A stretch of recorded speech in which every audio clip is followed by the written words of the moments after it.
Hay anak, ang bilis ng panahon ng laki mo na pala.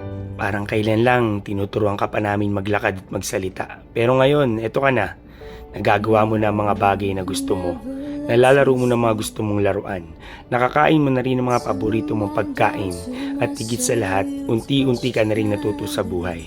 Pero huwag ka magmamadali anak ha. Ipaparamdam at gagawin pa namin ang lahat para lang maging maayos ka. Dahil alam kong darating ang panahon na di na kami ang iyong makakasama. Di na kami ang una mong hahanapin. Di na kami ang una mong kakausapin pag may problema ka. Kaya kung dumating man yung panahon na yon, sana piliin mong maging matatag. Piliin mong maging mabuti. At higit sa lahat, piliin mo mga bagay na makakapagpasaya sa iyo. Pero ngayon, kami muna. Kami munang bahala sa iyo. Kami muna ang gagabay sa iyo. Kapag malungkot ka, iiyak mo lang. Patatahanin ka namin. Pag pagod ka, pahinga ka lang. Dito sa mga bisig namin. Kapag hindi mo na kaya, kami muna ang gagawa.